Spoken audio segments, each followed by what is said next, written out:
História da Igreja de Cristo de Daniel Hobbes, parte 2ª, narração de Ricardo Pérez Bueno. Não podemos deixar de falar do que vimos e ouvimos. O desenvolvimento da comunidade cristã não tardaria em suscitar problemas. Em primeiro lugar, o das relações com o mundo judaico de que ela fazia parte. Como já tivemos ocasião de ver, os primeiros fiéis de Cristo não se colocavam à margem da obediência à Torá. Não tinha dito Jesus, em Mateus 5, 17 e 18, que não viera abrogar a lei ou os profetas, mas consumá-los? Não tinha afirmado que não passaria um jota ou um til da lei?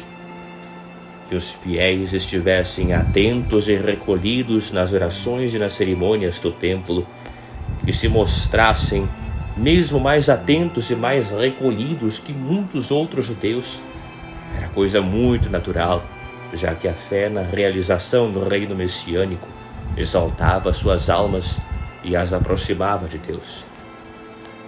No entanto, começava a desenhar-se insensivelmente uma fenda entre eles e os outros israelitas, sem que o procurassem, simplesmente porque viviam em Jesus.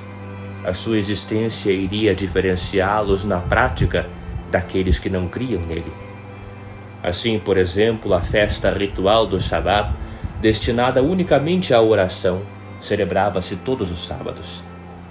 Sabemos que os primeiros fiéis a observavam da mesma forma que os judeus, mas ao mesmo tempo aparecia-lhes uma outra festa, a do dia do Senhor, em que se comemorava a ressurreição.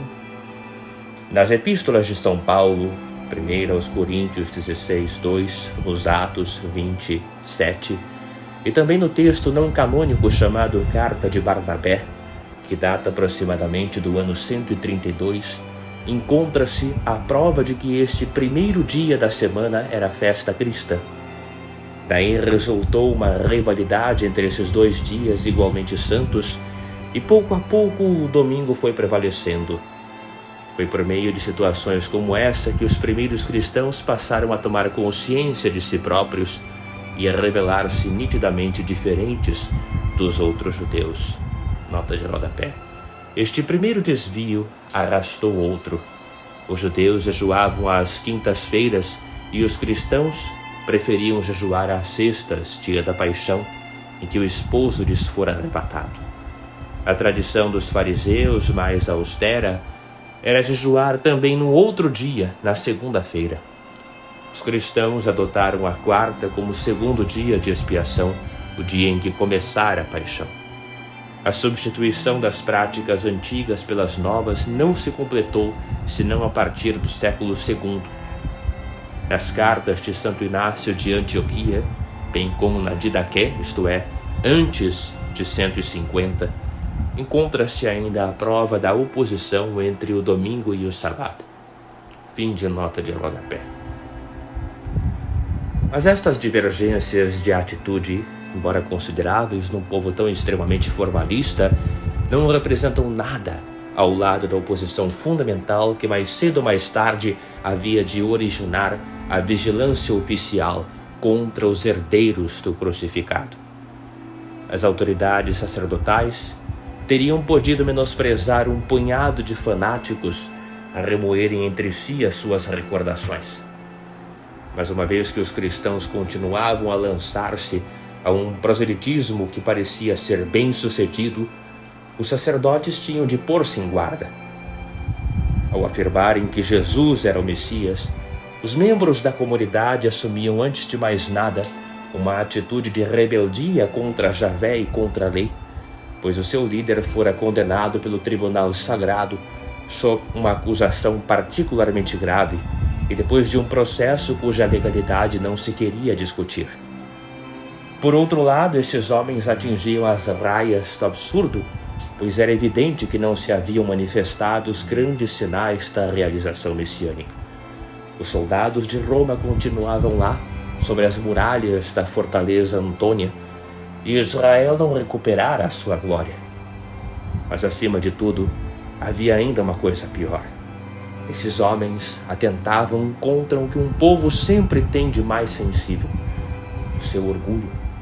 E este orgulho, tratando-se do povo eleito, era parte integrante da certeza da sua missão. Toda a tradição messiânica parecia pesar sobre a consciência dos sacerdotes e obrigá-los a exercer todo tipo de violências. Era uma tradição naturalmente ancorada no coração de um povo oprimido havia já 5 séculos, um desejo de reencontrar a sua altivez, a sua liberdade e a sua força, e que tantos textos exprimiam. Fazei aparecer, Senhor, um rei, filho de Davi, e dai-lhe poder para que os príncipes injustos sejam suprimidos e os pagãos ímpios destruídos. Salmos de Salomão, apócrifo 17, 23 e 17. É certo que existia uma outra corrente messiânica na Sagrada Escritura, principalmente no famoso capítulo 53 de Isaías, onde se afirma que o servo de Javé sofreria e morreria transpassado pelos pecados dos homens. E muitos rabinos conheciam perfeitamente essas tradições. Mas essa profecia parecia-lhes tão revoltante, tão pouco conforme com a grandiosa imagem do Israel bíblico, guiado por Javé para a glória, que hesitavam em admiti-la. Alguns chegavam a duvidar se aquelas frases proféticas não se aplicariam a um outro personagem qualquer que não o ungido do Senhor. No século II, São Justino apresenta o judeu Trifão pronunciando estas palavras que bem revelam um estado de espírito anticristão por excelência. Abre aspas. Sabemos perfeitamente que as Escrituras anunciam um Messias sofredor, que voltará em glória para receber o reinado eterno sobre o universo. Prova-lhes também que ele deva ser crucificado, que deva passar por essa morte de vergonha e infâmia, morte amaldiçoada pela lei, porque nós nem sequer chegamos a conceber tal coisa. Fecha aspas. O conflito era fatal, portanto, e o livro dos Atos, logo nos primeiros capítulos 3 e 4, relata-nos um episódio revelador. Pouco tempo depois de Pentecostes, Pedro e João sobem ao templo para a oração da Oradona. Já tinham passado parte dos pagãos, onde qualquer um podia entrar, mesmo que não estivesse circuncidado, e tinham atravessado a ruidosa aglomeração de mesas de cambistas, de negociantes de animais para os sacrifícios, de curiosos e de transeuntes. No momento em que iam subindo a escadaria que conduzia ao recinto do tabernáculo, um paralítico pediu-lhes esmola. Não tenho ouro nem prata, respondeu São Pedro, mas o que tenho, isso te dou. Em nome de Jesus Cristo Nazareno, levanta-te e anda. Atos 3:6. O rumor deste milagre espalha-se aos 4 ventos. A multidão precipita-se para o pórtico de Salomão e rodeia o taumaturgo. O apóstolo aproveita a ocasião e fala. Afirma que foi em nome de Jesus, daquele mesmo que fora crucificado, que se realizou essa cura surpreendente. E reafirma a sua fé no Messias Jesus. Aqueles que o escutam, aqueles que mataram o Mestre, bem como seus chefes, pecaram por ignorância. É preciso que se arrependam e se convertam. Nesse momento surgem os sacerdotes e o comandante dos guardas do templo. Os apóstolos são detidos e mandados para a prisão. No dia seguinte, reúne-se o Sinédrio sob a presidência do sumo sacerdote Anás. Ali se encontra também Caifás, um velho conhecido, e sem dúvida muitos daqueles que condenaram Jesus. Interrogam Pedro, que animado pelo Espírito Santo torna a falar, indiferente às represálias do tribunal. A pedra que vós rejeitastes tornou-se a pedra angular. Não há salvação senão em Jesus, e abaixo do céu nenhum outro nome foi dado aos homens pelo qual eles se possam salvar. O Sinédrio mostra-se mais hesitante do que enfurecido, talvez seja apenas por habilidade. A agitação bem pode vir a extinguir-se por si mesma, proíbem que os dois homens falem e ensinem em nome de Jesus. E é então que Pedro e João dão a resposta que há de ser o axioma fundamental de toda a propaganda cristã. Não podemos deixar de falar do que vimos e ouvimos. Mais vale obedecer a Deus do que aos homens. Atos 4:20. Assim se define uma oposição cada vez mais acirrada entre os judeus da Torá e os judeus da cruz. Dentro em breve, a relativa mansidão dos chefes de Israel cessará e dará lugar a uma crescente severidade. Pedro e João hão de verificá-lo quando, tendo recomeçado a pregar a boa nova, forem novamente presos e desta vez açoitados. Por um lado, as autoridades de Jerusalém e dos demais lugares procurarão lutar por todos os meios ao seu alcance contra a propagação da nova mensagem. Por outros que são fiéis à doutrina do Mestre, recusar-se-ão a ocultar a luz debaixo do alqueire. Não poderão deixar de falar. Quanto mais os perseguirem, maior será a sua força e audácia, pois sempre hão de considerar-se felizes por terem sido dignos de padecer ultrajes pelo nome de Jesus. Atos 5:41. Nota de rodapé. A segunda prisão dos apóstolos acompanhou-se de um incidente curioso.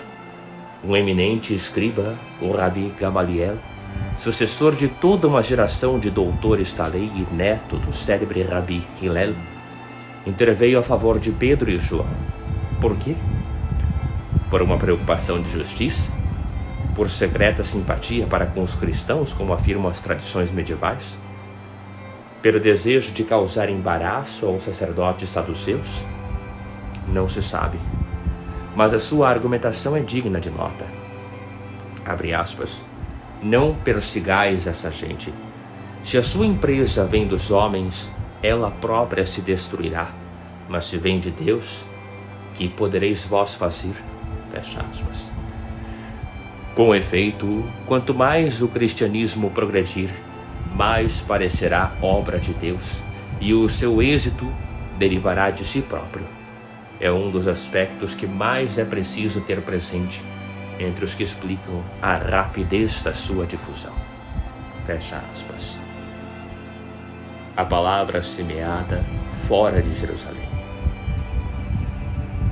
A expansão do cristianismo começou logo após a sua fundação e nunca mais parou. Este é um dos traços mais surpreendentes de toda a sua história. A Igreja não é uma entidade petrificada, definida e delimitada de uma vez para sempre. É uma força viva que progride, uma realidade humana que se desenvolve na sociedade segundo uma lei que chamaríamos orgânica, tal modo como sabe adaptar-se às circunstâncias, utilizar para os seus fins as condições de lugar e tempo, tornar-se prudente na sua audácia e lentamente persuasiva, mesmo nas rupturas que provoca, sem nunca perder de vista o seu fim único, o estabelecimento do reino de Deus. A primeira expansão teve lugar no apertado marco de Jerusalém, mas pela própria força das coisas, em breve ultrapassou esses limites e estendeu-se por toda a Palestina e suas imediações. Habituados como estamos aos meios modernos de comunicação, não nos é fácil imaginar a importância que os deslocamentos assumiam entre os povos da antiguidade, privados de automóveis e de estradas de ferro. Só quem já viveu no Oriente ou em países árabes conhece a espantosa mobilidade desses povos que parecem desprezar completamente as fadigas de viagem e os nossos hábitos caseiros. No princípio do Evangelho de São Lucas, não vemos nós Maria, embora grávida, transpor a longa distância que vai de Nazaré a Ain Karim para visitar Isabel. E alguns meses mais tarde, com o esposo, percorrer novamente 150 quilômetros para se dirigir a Belém. E pouco depois do nascimento do seu filho, partir para o Egito pelo áspero trilho de Negueb. Tudo isso apenas com a ajuda de um jumentinho. Temos de imaginar o povo de Israel deslocando-se sem cessar dentro dos limites da Terra Santa. As estradas, percorridas por caravanas de camelos e mulas, as estalagens desconfortáveis, repletas de mercadorias e viajantes, e por ocasião destes deslocamentos e encontros, a tagarelice dos países do Oriente, que faz voar tão depressa as novidades. Uma das principais causas destas movimentações era a religião. Por ocasião das diversas festas rituais, os judeus piedosos partiam para Jerusalém. A Páscoa, principalmente, atraía à cidade de David multidões que podemos comparar às que hoje afluem aos grandes centros de peregrinação cristã ou às que afluem a Meca no Islã. Flávio Josefo assevera que em certos anos foram imolados 255.600 carneiros. À razão de uma vítima por cada 10 peregrinos, isso corresponderia a uma maré humana de mais de 2 milhões de almas. Vindos de todos os recantos da Palestina, estes piedosos visitantes, uma vez acabada a festa, regressavam às suas cidades, salmodiando os versículos dos hinos. O Eterno vela sobre a nossa partida. Ele protege o nosso regresso. O meu socorro vem do Eterno, que fez os céus e a terra. Chegados a casa, contavam evidentemente aos seus conterrâneos o que tinham sabido na Cidade Santa, já que estes menos favorecidos não tinham tido a sorte de pisar os átrios sagrados. As correntes de permutas comerciais e de peregrinações que com certeza determinaram a primeira semeadura da Boa Nova não se limitavam apenas à Terra Prometida. Minúscula região dos imensos territórios de Roma, a Palestina poderia ter sido fortemente agitada pelo anúncio da era messiânica sem que o mundo o percebesse, se entre ela e o resto do império não existisse um laço geográfico extremamente importante, a dispersão judaica, ou em grego, a diáspora. Nota de rodapé. Conforme um estudo pormenorizado da diáspora e também as indicações bibliográficas no fim desta obra. Fim de nota de rodapé. Lembremos-nos de que muito tempo antes, grupos de israelitas tinham sido levados a instalar-se em países estrangeiros. Já antes do exílio, uma colônia hebraica residia em Damasco e ali se dedicava ao comércio. No século VI, as sucessivas deportações de pessoas da Samaria para a Síria e dos vencidos de Judá para a Babilônia tinham deixado colônias vivas às margens do Eufrates e do Tigre e até nos planaltos iranianos, como o provam as narrativas de Tobias e de Ester. Muitas outras causas tinham contribuído a seguir para esta disseminação.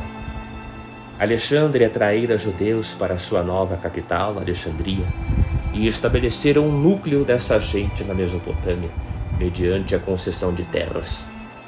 Por sua vez, os seleucidas, apesar de se terem entregado a uma intensa perseguição na Palestina, tinham encorajado a fixação de judeus na Anatólia. E Roma, depois de ter capturado tropas palestinas sob as ordens de Antíoco Epifânio, instalaram-se na Itália. Todas as agitações da história tinham, pois, favorecido a diáspora. Nos primeiros tempos da nossa era, havia comunidades judaicas em todas as províncias do Império, e a dispersão havia de continuar durante pelo menos mais 100 anos. Já o livro dos oráculos sibilinos punha estas palavras na boca de Israel: a terra inteira e até o mar estão cheios de ti. Flávio Josefo afirmará que seria difícil encontrar uma única cidade onde não houvesse judeus, o que é confirmado por Estrabão em termos quase equivalentes. E Santo Agostinho citará estas palavras de Sêneca: os hábitos e costumes desta raça de acelerados instalaram-se em todos os países. Com efeito, vamos encontrar os seus vestígios tanto na Babilônia como na Ilha Santa da Grécia, Delos, onde construir uma sinagoga, bem como em Sardes e na Gália romana. Eram tão numerosos em Alexandria que 2 dos 5 bairros da cidade eram considerados domínio seu. Na África do Norte, judaizaram tribos berberes e chegou-se até a afirmar que, alcançando o Níger através dos desertos do Saara, teriam levado até lá os germes dessa civilização tão curiosa que os peules ou fulás haviam de implantar no reino de Gana. Haverá possibilidade de reduzir a número esta diáspora? É claro que não podemos tomar a sério os exageros de Philon quando afirma que os judeus constituíam metade do gênero humano e que nos países em que se encontravam estabelecidos quase igualavam os indígenas. Mas é incontestável que eram muito numerosos, muito mais numerosos do que hoje na França ou na Alemanha. Não é exagerado dizer que chegaram a 1,5 milhão no Próximo Oriente, incluindo o Egito e a Síria, e que eram outros tantos no resto do Império. Para uma população global de cerca de 55 milhões de habitantes, isso representa 3%. O fenômeno da diáspora é, pois, de uma importância fundamental na história, e especialmente na história religiosa desses tempos. Efetivamente, embora assim dispersos entre os povos, os judeus da diáspora não se misturavam com eles. Na aparência, estavam perfeitamente inseridos na vida do país em que se encontravam. Falavam a sua língua e aceitavam em parte seus costumes, mas agrupados nas suas sinagogas, onde liam e comentavam a Santa Torá, sob a direção de um conselho de anciãos e de um chefe eleito, o rabino, salvaguardavam ciosamente a sua independência espiritual. Não constituíam uma massa amorfa e sem laços orgânicos, como acontece hoje, por exemplo, com os italianos ou poloneses dos Estados Unidos. Continuavam a ser um ramo do povo eleito, separado do velho tronco pela história, mas conservando-se fiel a esse tronco e sorvendo-lhe incessantemente a seiva vivificadora. Entre as comunidades judaicas dispersas e a Palestina, as relações eram constantes. Jerusalém continuava a ser, no sentir de todos, a cidade santa, a capital espiritual onde batia o coração da nação judaica. Para lá se voltavam pela prece e para lá sonhavam regressar um dia. Para todos os emigrados da diáspora, o Sinédrio era ainda a autoridade suprema para a qual se apelava das decisões dos tribunais das sinagogas. A partir dos 20 anos, todo judeu, estivesse onde estivesse, devia pagar anualmente 1 dracma como imposto sagrado para o templo. Por outro lado, em todas as cidades do mundo em que viviam judeus, havia caixas onde se recolhiam esmolas, por vezes consideráveis, cujo produto era levado solenemente à cidade santa. O próprio César Augusto, por uma série de decretos, tinha garantido a liberdade dessa transferência de dinheiro. E de todos os lados chegavam à Terra Santa, nos dias das grandes festas, partos, medos, elamitas, os que habitam a Mesopotâmia, a Capadócia, o Ponto e a Ásia, a Frígia e a Panfília, o Egito e as partes da Líbia para as bandas de Cirene, segundo Atos 2:9. Chegavam em batéis superlotados pelos portos de Jope e Cesareia, beijando piedosamente o solo ao desembarcarem. É este afluxo humano incessantemente renovado, este vai-vem contínuo, que é preciso ter em conta para tentar compreender a rapidez da semeadura evangélica. Amanhã as colônias da diáspora hão de acolher os fiéis de Cristo perseguidos em Jerusalém ou os missionários em visita. Mas logo que Jesus morreu, a notícia do seu destino foi levada pelos peregrinos através do mundo.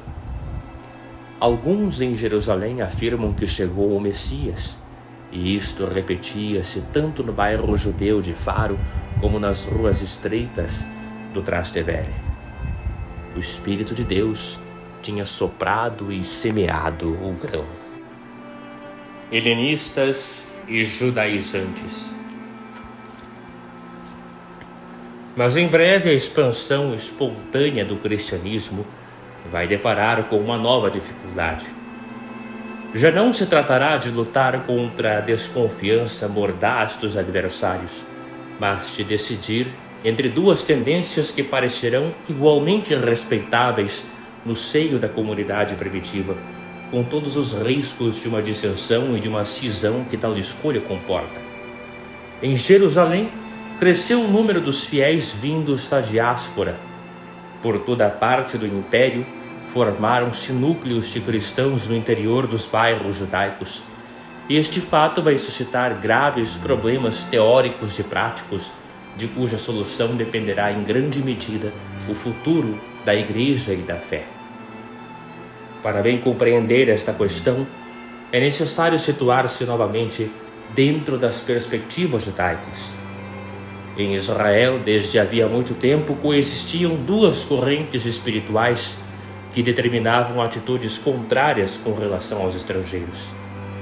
Uma delas era a do particularismo, que insistia com orgulho sobre a eleição única do povo das tribos e que por isso sublinhava com justa razão que só uma feroz resistência às contaminações pagãs lhe tinha permitido sobreviver e levar a cabo a sua missão. Afastava com violência a nação santa das raças malditas desde a origem, cujo simples contato já era uma mancha.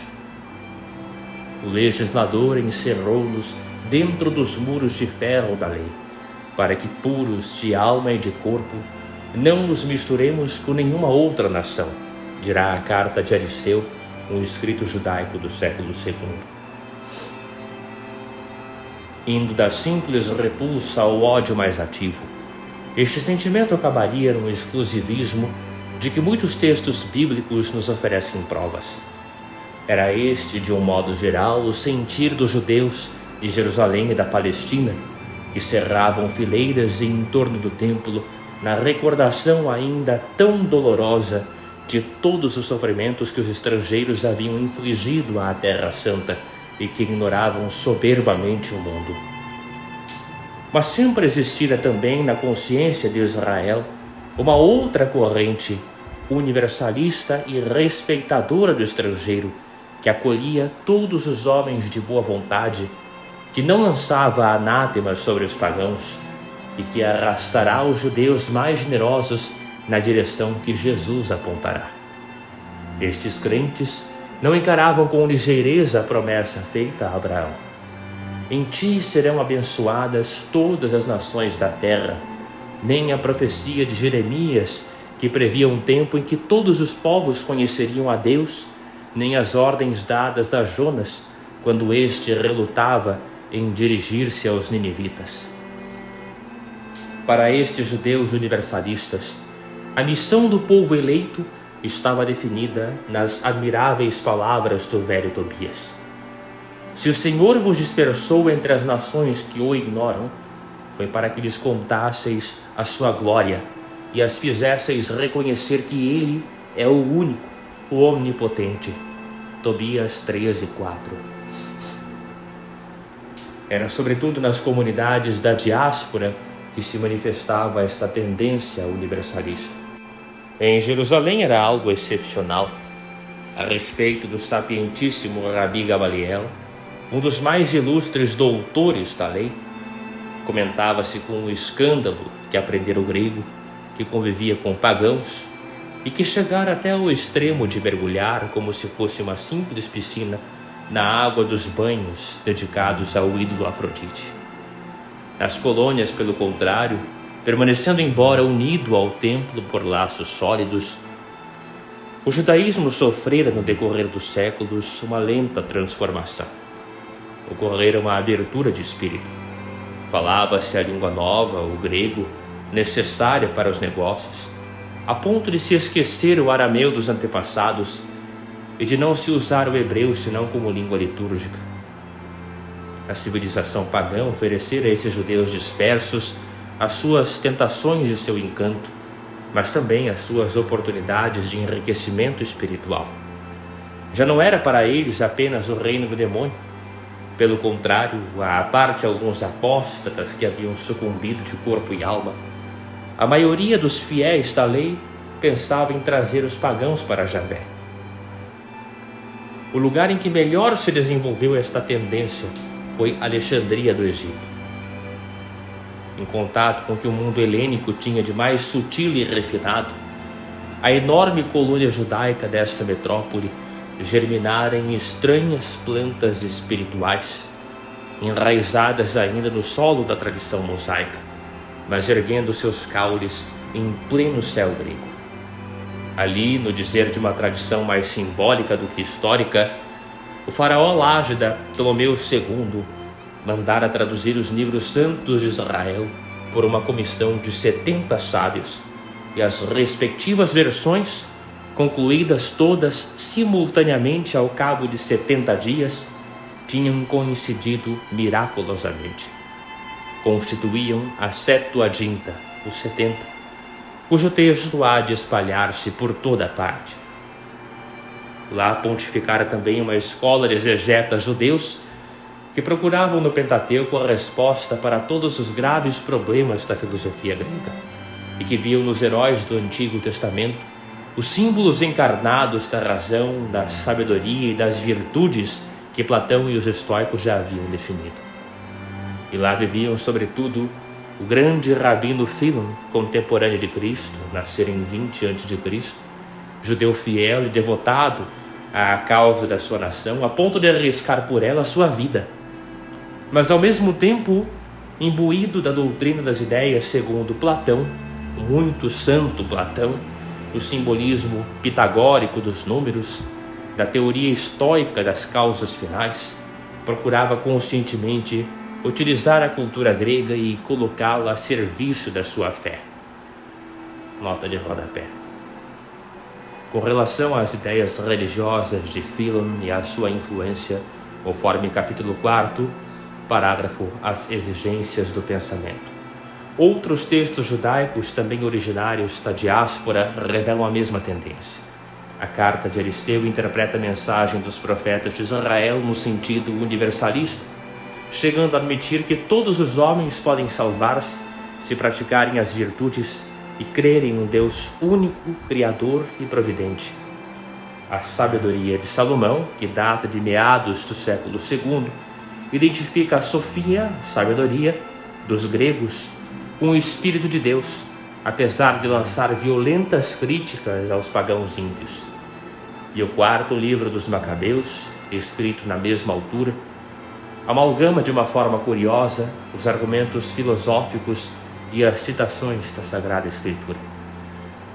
Conhecemos também algumas orações judaico-helenísticas, nas quais a convicção da escolha de Israel se encontra associada a um generoso impulso cosmopolita, ao desejo de uma reconciliação da terra inteira e de todos os povos no seio de Deus. Fim de nota de rodapé. A corrente universalista trazia consigo uma consequência normal, o proselitismo. Moderadamente na Palestina, mas muito ativamente na diáspora, atraíam-se as almas para o culto do verdadeiro Deus. Se dermos crédito a Flávio Joséfo, eram muitos os que observavam zelosamente as práticas judaicas, o descanso semanal, os jejuns, o acender das lâmpadas e até os usos relativos à alimentação. Vêem-se nos evangelhos alguns desses prosélitos, desses que temem a Deus, como por exemplo o centurião de Cafarnaum. Mas a expansão do judaísmo não se realizava sem dificuldades e resistências.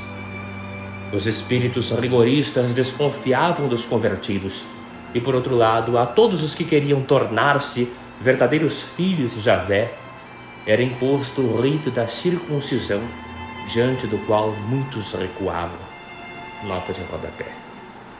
As mulheres prosélitas eram efetivamente muito mais numerosas do que os homens. Fim de nota de rodapé. Confinada entre um exclusivismo que se tornará cada vez mais violento, até chegar à catástrofe da guerra judaica, e um universalismo respeitável mas que não ousava ir até o fim e afirmar que já não havia nem circuncisão nem incircuncisão. A consciência judaica parecia balançar num equilíbrio instável, desprovido de bases sólidas. Nas comunidades nascidas de Jesus, logo se verificou o mesmo dilema, transposto para o plano do cristianismo. Mas os elementos em choque pareciam menos claros, pois o que ressoa ao longo de todo o Evangelho é o grande grito libertador que chama todos os homens, sem distinção de origem, para os caminhos da conversão e da salvação. A lição fundamental era a que Jesus dera aos apóstolos alguns dias após a ressurreição. Ide e instruí todos os povos, batizando-os em nome do Pai, do Filho e do Espírito Santo. Ensinai-os a observar tudo quanto vos mandei. Mateus 28, 19 e 20. Nunca Jesus ensinara coisa alguma que justificasse o isolamento, o particularismo ou um egoísmo sagrado. Mas, filtrada pelo espírito judaico, impregnada do orgulho tradicional, de certa forma legítimo, essa doutrina generosa e aberta podia aos poucos retrair-se. A salvação vem dos judeus, dissera Jesus à samaritana. João 4:22. E frases como essa caíam num terreno bem preparado para recebê-las. Deste modo, permanecia viva no interior da comunidade cristã a corrente que defendia a interpretação da Boa Nova em termos estritamente judaicos, que compelia a impor aos futuros conversos os mesmos ritos que aos prosélitos das sinagogas, especialmente a circuncisão, e que assim se arriscava a enclausurar a mensagem de Jesus nos apertados moldes de uma pequena seita judaica. Esta corrente era tão viva que o próprio São Paulo teve de tomar cuidado para não ferir as suscetibilidades que ela semeava nos corações. Mas tinha contra si a verdade do ensinamento de Cristo e a dinâmica da história. A tendência exclusivista acabará por ser vencida. Os helenistas, isto é, os judeus convertidos universalistas, originários principalmente da diáspora, levarão de vencida os judaizantes, excessivamente presos a laços de fidelidades mal compreendidas. Isso, porém, não se chegará a fazer sem que o conflito entre ambos tenha agitado inúmeras vezes os destinos da comunidade. Os 7 diáconos e o martírio de Santo Estevão. Um incidente narrado nos Atos, apesar da maneira prudente como está redigido, permite ver claramente as consequências desta oposição. Por aqueles dias, havendo crescido o número dos discípulos, houve queixas dos helenistas contra os hebreus, porque as viúvas daqueles eram mal atendidas na distribuição cotidiana. Atos 6:1. Aparentemente trata-se apenas de um pequeno detalhe, mas que tem grande peso. É por estes pormenores que se avalia a credibilidade do relato, sublime sob tantos aspectos, mas não mascarado pelo seu autor com cores idílicas. O regime comunitário tinha criado problemas muito concretos, tanto administrativos como de distribuição. A natureza humana, por muito santa que seja, acaba sempre mostrando as orelhas. Os helenistas receavam ser tratados como cristãos de segunda categoria, particularmente no momento em que se distribuíam as ajudas, e esse fato foi, no terreno prático, o resultado daquela tensão espiritual a que já nos referimos. Em pouco tempo, as reclamações tornaram-se tão fortes que houve necessidade de se procurar uma solução urgente. Quando em Roma, no século V a.C., a plebe se mostrara descontente com o regime e se retirara da cidade disposta à rebelião, tinham sido nomeados magistrados especiais, escolhidos dentre os próprios plebeus encarregados de defender os seus interesses, os tribunos da plebe. Idêntico raciocínio levou a comunidade cristã a dar aos helenistas as mesmas garantias, nomeando uma espécie de funcionários escolhidos nos grupos de fora da Palestina. Estes procurariam fazer reinar a equidade entre os dois grupos da igreja, aliviando ao mesmo tempo os apóstolos das tarefas administrativas. Instituíram-se assim os diáconos por proposta dos 12 e com o assentimento de toda a comunidade. Eram inicialmente em número de 7, talvez porque o conselho municipal das cidades judaicas era composto por 7 membros, ou ainda porque a segunda multiplicação dos pães, feita por Jesus em terra helenística, na Decápole, Marcos 8, 1-9, símbolo da conversão dos gentios, fora realizada com os 7 pães e deixara 7 cestos de restos. Esses homens eram todos de origem helênica, como provam seus nomes: Estevão, Filipe, Prócor, Nicanor, Tímon, Parmenas e Nicolau. Este último era até um prosélito de Antioquia, isto é, um grego convertido. De que se ocupariam estes novos subchefes da comunidade? Em primeiro lugar, da administração, pois para isso haviam sido nomeados. Mas certamente tratariam também da pregação e da propaganda. O seu caráter sagrado não podia ser posto em dúvida, pois a nomeação seguira-se uma cerimônia em que os apóstolos lhes haviam imposto as mãos, invocando sobre eles as graças do Espírito Santo. Uma vez sagrados, não são apenas ministros de um munus, de uma missão material, mas passam a fazer parte da hierarquia. E o seu título ficará associado na igreja ao sacramento da ordem, constituindo um dos seus graus indispensáveis. Deste modo, os helenistas marcaram um tento importante.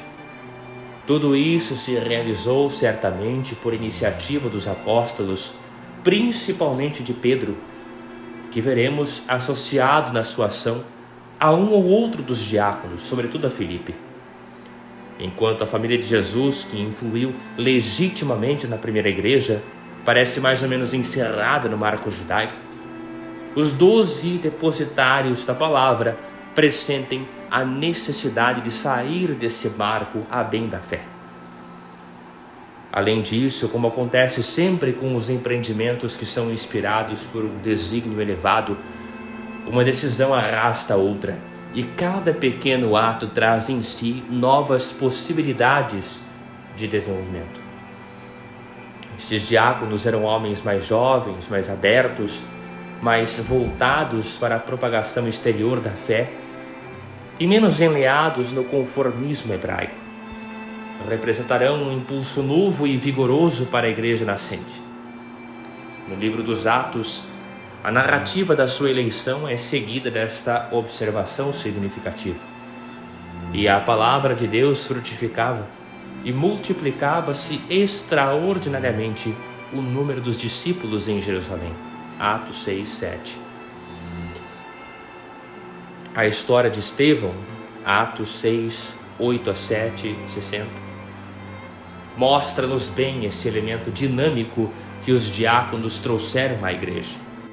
Era uma alma de fogo, transbordante de audácia, iniciador e modelo dessa imensa série de homens admiráveis que o cristianismo porá a serviço da sua causa, e que, tendo encontrado a vida em Jesus, julgarão inteiramente natural sacrificá-la por amor dele.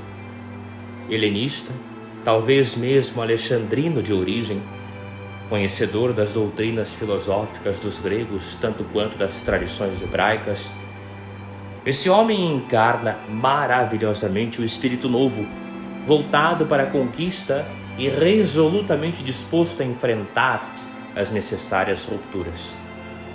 Melhor do que os judaizantes, ele sabe falar às pessoas de fora, mas também poupa muito menos a susceptibilidade dos velhos crentes da Torá. São Pedro, ao ensinar as multidões de Jerusalém, procurava sobretudo mostrar que Jesus fora o Messias, o último remate de Israel. Estevão, porém, reteve especialmente aquelas frases em que se diz que não se deita vinho novo em odres velhos, nem se cose um remendo novo num pano velho. Os judeus tradicionalistas não se enganavam, portanto. Aí está um perigoso adversário. Nem mesmo agentes da diáspora se deixam iludir por um só momento. Este homem não cessa de proferir palavras contra este lugar santo e contra a lei. 6:13. Nota de rodapé. É o que se supõe por causa do conhecimento que Estevão parecia possuir das doutrinas de Filon, que na época estavam em voga, sobretudo em Alexandria, e também por empregar 4 vezes a palavra sabedoria, muito usada nos meios judaicos do Egito, de onde procede, aliás, o livro bíblico da sabedoria. Reúne-se o Sinédrio. Naqueles dias, no ano 36 da nossa era, as autoridades judaicas deviam sentir-se mais livres, porque Pôncio Pilatos acabava de ser chamado a Roma para explicar algumas violências recentes e muito flagrantes, e defendia-se mal perante Calígula. É o momento oportuno para assestar um golpe mortal na seita em expansão. Estevão é trazido à presença dos juízes. Nem por um instante pensa em salvar a cabeça. Não trata de defender-se, mas de gritar a sua fé tão alto que as suas palavras sejam ouvidas por todos. Essa será sempre a atitude dos mártires. O discurso que pronuncia é belo, cheio de rigor e de força de raciocínio, ligando a mensagem de Cristo a tudo que a anuncia nas Escrituras e revelando-a como a conclusão necessária destas. Mas, acima de tudo, o discurso é belo pela sua altivez. Estalam as acusações contra a nação predestinada, mas infiel. E termina o seu longo arrazoado apologético com estas palavras: duros de cerviz e incircuncisos de coração e de ouvidos, vós sempre resististes ao Espírito Santo. Como os vossos pais procederam, assim também vós. Que profeta os vossos pais não perseguiram? Mataram os que prediziam a vinda do justo, de quem agora vós vos tornastes traidores e assassinos, vós que recebestes a lei por ministério dos anjos e não a guardastes. 7:51-53. Era demasiado? Os judeus vociferam perante a provocação. Estevão sabe perfeitamente qual é a sorte que o espera. Vê antecipadamente os céus abertos e o Filho do Homem sentado à direita do Pai. Assim o diz: blasfêmia, blasfêmia. Exasperados, precipitam-se sobre ele e arrastam-no para fora da cidade. O procurador romano nada saberá dessa condenação à morte completamente ilegal, e seja como for, já nada poderá fazer. O ímpio receberá a pena dos blasfemos, a lapidação.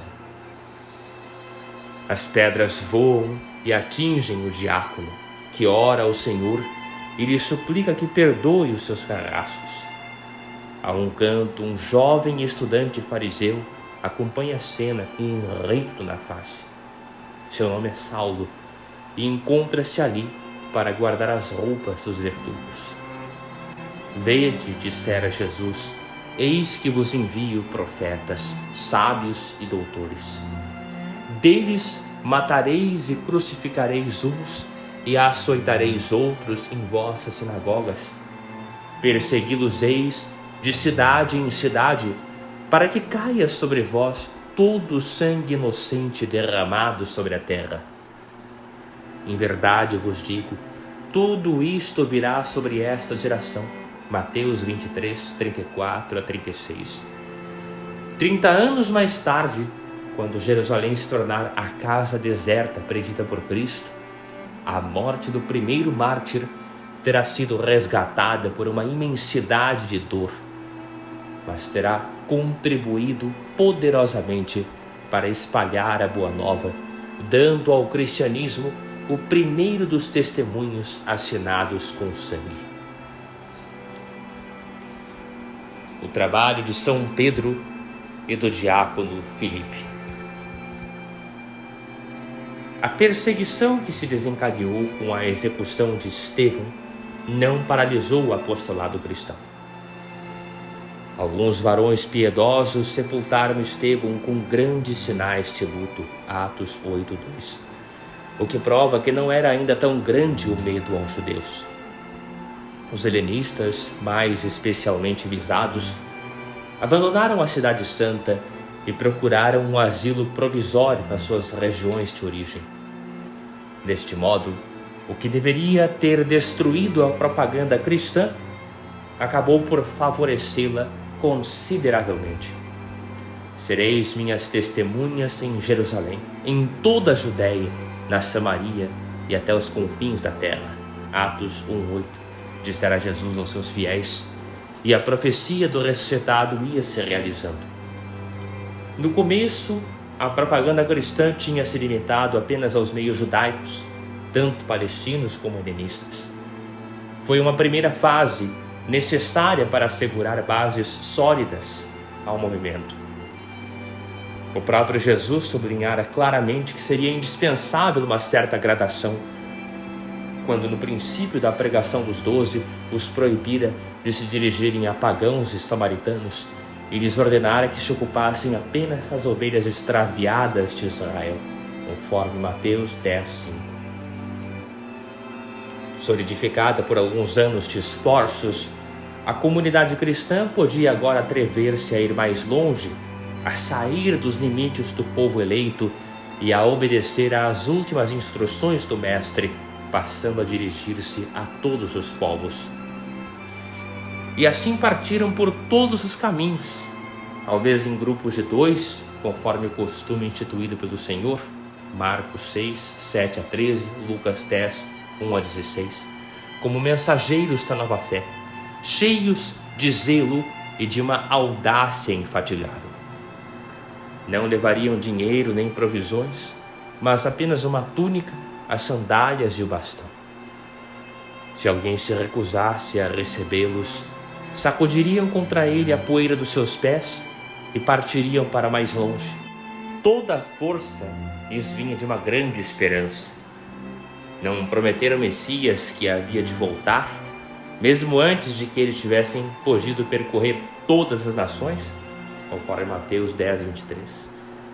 Interpretavam essas palavras ao pé da letra, como coisa que se realizaria imediatamente. Os diáconos parecem ter desempenhado um papel importante nesta expansão do Evangelho para fora dos estreitos limites de Jerusalém. Há sobretudo um, Filipe, cuja ação e métodos emergem claramente da narrativa dos Atos. Em contínuo movimento, plenamente disponível à ação do Espírito e sabendo aproveitar todas as circunstâncias, é um propagandista admirável, como desejaria tê-lo qualquer empresa humana. Um desses pioneiros que desbravam o terreno e plantam nele as primeiras tendas, até que venham outros mais amadurecidos para explorar as suas conquistas e erguer as construções definitivas. Vemo-lo dirigir-se inicialmente à região dos samaritanos, Atos 8, 4-25, a fim de levar-lhes a palavra de Deus. Este passo, que a nós não nos parece tão admirável, deve ter sido para os judeus mais do que uma surpresa. Era um escândalo. Em Jerusalém e em todos os meios piedosos, odiava-se essa gente da Samaria, esses descendentes de uma corja pagã, esses heréticos, esses sujos, cuja água era, no dizer dos rabinos, mais impura que o sangue do porco. Não lhes perdoavam que em outros tempos tivessem erigido no Monte Garizim um templo rival do de Sião. E por isso fora grande o regozijo quando em 128 a.C., João Hircano lhes arrasara a capital. Ao verem Jesus falando familiarmente com a mulher samaritana, os discípulos não tinham deixado de manifestar-lhe o que sentiam. E não haviam de pensar agora os fiéis da cidade santa a respeito do diácono que pretendia converter esses malditos. A Samaria estava então em pleno esplendor. Pompeu a reconstruíra, transformando-a em cidade livre. Gabínio a fortificara, e Herodes o Grande, pois claro, pensavam os judeus, tinha-lhe dado uma ornamentação pagã de colunatas, templos e anfiteatros. Para lisonjear César Augusto, chegara a rebatizá-la com o nome grego do seu senhor, Sebaste. O povo conservava, porém, uma fé viva, embora um pouco especial. Esperava com certeza o Messias, como a samaritana declarara a Jesus junto do poço de Sicar. Mas entusiasmava-se também com qualquer taumaturgo ou traficante de magias. O ambiente não era fácil. Filipe, no entanto, foi bem sucedido. A multidão, unânime, ouvia atentamente o que ele dizia. Houve alguns milagres que lhe balizaram a pregação, pois muitos espíritos impuros saíam gritando em altas vozes, e muitos paralíticos e coxos eram curados, o que foi causa de grande alegria naquela cidade. Jesus dissera à samaritana junto do monte Garizim: chegada é a hora em que nem neste monte nem em Jerusalém adorareis o Pai, em que os verdadeiros adoradores adorarão o Pai em espírito e verdade. João 4, 21 a 23. E o batismo dos samaritanos ia realizando a profecia. O rumor destes acontecimentos chegou a Jerusalém e a comunidade alvoroçou-se. A alegria misturou-se, porém, certa preocupação, e resolveu-se enviar 2 apóstolos em viagem de inspeção. Foram escolhidos Pedro e João, o que mostra bem a importância que se atribuía ao fato. Este é o primeiro exemplo de um método que parece ter se tornado sistemático daí por diante. Enviar missionários para desbravar o terreno e mandar depois personalidades mais importantes que verificassem as condições em que realizavam o seu trabalho e estabelecessem os laços com a comunidade da capital. Além disso, a visita dos apóstolos era indispensável, porque só eles tinham o poder de, pela imposição das mãos, fazer descer o Espírito Santo sobre os novos cristãos.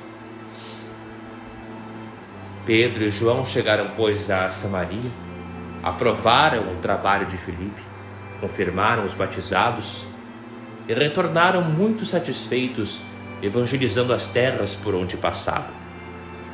Nota de rodapé. Durante a missão de Filipe entre os samaritanos, verificou-se um incidente curioso. Vivia na cidade um homem chamado Simão, que exercia a profissão de mágico, coisa que era muito comum no império de então. Tiveram um êxito tão estrondoso que passara a ser apelidado de grande poder. Quando Filipe começou a pregar e a converter, o próprio Simão creu e se fez batizar, sem que seja necessário pensar que o fez por astúcia. Mas o que aconteceu quando Pedro e João chegaram para a inspeção? Teriam eles selecionado aqueles a quem imporiam as mãos? Ter-se-iam recusado a chamar o Espírito sobre esse manipulador de forças secretas? O certo é que Simão, desiludido, lhes ofereceu dinheiro para que consentissem em ceder-lhe o poder de fazer descer o Espírito Santo. Desta proposta, aliás, é que vem a palavra simonia para designar o tráfico de coisas sagradas. Pedro, como é evidente, recusou com violência e ameaçou Simão com castigos terríveis. O mágico, porém, não devia ter a alma muito negra, pois respondeu humildemente aos apóstolos: rogai vós por mim ao Senhor, para que não me sobrevenha nada disso que dissestes. Atos 8:24. Uma tradição confusa, citada por São Justino e Eusébio de Cesareia, afirma que São Pedro teria voltado a encontrar o mago Simão em Roma e que teve de enfrentá-lo pela segunda vez. Fim de nota de rodapé. Mais tarde, tornamos a encontrar Filipe na estrada de Gaza em direção a Saron e ao país dos filisteus, para onde se dirigiu por ordem de um anjo do Senhor. Atos 8:26. Mesmo durante o percurso, não perde de vista a sua missão, que é levar a palavra e semeá-la aos quatro ventos. Tendo subido a carruagem de um viajante benévolo, notou que o amável condutor, o eunuco etíope, oficial de Candace, rainha do país de Bersé, no Sudão, lia apaixonadamente os textos sagrados de Israel. Ofereceu-se para explicar-lhe o sentido dessas passagens. Comentou-lhe com ardor o célebre texto em que Isaías profetiza a vinda do Messias sofredor, e soube ser tão persuasivo que o viajante se converteu ato contínuo, pediu para ser batizado ali mesmo e recebeu a água santa à beira da própria estrada. Nunca é demasiado cedo ou inoportuno quando se trata de ganhar uma alma para Cristo. Filipe chega depois para Asdod, da Cesareia, onde se instala e donde ilumina toda a região com um anúncio da Boa Nova. Voltaremos a vê-lo ainda lá estabelecido quando por ali passar São Paulo, Atos 21, 8 e 9. Já havia, pois, comunidades cristãs fundadas a oeste e a norte da Palestina, e novamente São Pedro vai inspecioná-las. Entra em contato com os recém-convertidos, permanece entre eles e fortifica-os na fé. 2 milagres realizados em terras de filisteus contribuem poderosamente para aumentar a irradiação da nova crença. A cura de um paralítico em Lida e a ressurreição de uma mulher em Jope. Assim, a fé começa a sair dos meios helenistas para atingir as próprias almas estrangeiras. E é então que ocorre um episódio que, em certo sentido, pôs em jogo todo o futuro da igreja. Os Atos referem-no detalhadamente, em seus capítulos 10 e 11, o que prova suficientemente a importância decisiva que o seu autor lhe atribui. Na Cors Itálica, sediada em Cesareia, encontrava-se um centurião chamado Cornélio, piedoso, temente a Deus, ou seja, um romano prosélito de Israel. Certo dia, um anjo de Deus ordenou-lhe que mandasse buscar em Jope um certo Simão, conhecido por Pedro, que se hospedava junto ao mar na casa de um curtidor de peles. Cornélio mandou imediatamente 2 servos e um dos seus soldados, talvez prosélitos como ele. No dia seguinte, enquanto estes homens se aproximavam da cidade por volta do meio-dia, Pedro, que estava em oração no terraço da casa, entrou em êxtase. No céu aberto, sobre uma grande toalha, viu serem-lhe apresentados todos os tipos de iguarias e ele, convidado a prová-las, ainda que houvesse entre esses alimentos carnes impuras que não tinham sido legalmente tributadas e purificadas. Sua alma de judeu fiel revoltou-se com a oferta tentadora, mas fez-se então ouvir por 3 vezes uma voz que lhe mandava pôr de lado os preceitos sobre as purificações legais e obedecer a Deus. As leis sobre a pureza e impureza dos alimentos, tais como a Torá as formulava, podem parecer-nos de medíocre importância, mas não o eram para um israelita de então. O mais humilde dos crentes, como os 7 irmãos mártires do segundo livro dos Macabeus, conforme 7:2, preferia morrer a transgredi-las. Pedro via-se, pois, mergulhado numa grande agitação interior quando os mensageiros de Cornélio bateram à sua porta. Foi com eles a Cesareia e encontrou-se com o centurião, que lhe relatou a sua própria visão. Subitamente fez-se luz no espírito do apóstolo. Compreendeu o que Deus tinha querido dizer-lhe no seu estranho êxtase. Era preciso ultrapassar certos preceitos legais judaicos que resultavam unicamente da letra e submeter-se ao Espírito. Este pagão de boa vontade que queria conhecer a Cristo era impuro aos olhos da Torá, e todo aquele que se sentasse à sua mesa ficaria manchado. E, no entanto, o que Deus esperava de Pedro era que o acolhesse, o batizasse e fizesse dele um cristão. Intranquilo com a decisão a tomar, o apóstolo hesitava. Mas nesse momento produz-se um fenômeno sobrenatural, um pequeno Pentecostes. O Espírito Santo desce de maneira visível sobre os presentes, e Pedro, docilmente, lançando-se talvez sem o saber no caminho que será o do triunfo da igreja, batiza Cornélio e toda a sua casa, deixando de lado as observâncias judaicas e ultrapassando a lei de um só golpe. Este fato teve uma importância capital. Em Jerusalém, os elementos judaizantes mostraram-se apavorados. Quando Pedro regressou, assaltaram-no com perguntas e recriminações. Entraste em casa de incircuncisos e comeste com eles. Atos 11:3. O apóstolo explicou-se, fez com que os 6 companheiros que o tinham acompanhado na viagem narrassem o que se havia passado e referiu a descida do Espírito Santo. Podia ele mostrar-se mais rigoroso do que o próprio Espírito? Por fim, levou a melhor, não só quanto ao direito que se tinha arrogado de violar a Torá, comendo em casa de impuros, mas também quanto ao batismo que ministrara ao pagão Cornélio. O conflito entre as duas tendências fundamentais, a particularista e a universalista, resolvia-se, pois, neste caso, a favor da segunda.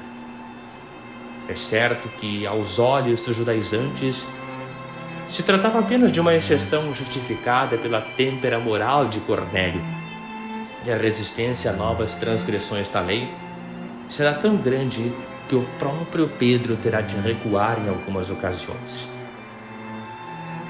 Quanto ao incidente de Antioquia, conforme capítulo 2, parágrafo Problema do Passado, conforme também Gálatas 2:11. Não importa. Estava tomada a opção decisiva que o gênio de São Paulo confirmará mais tarde.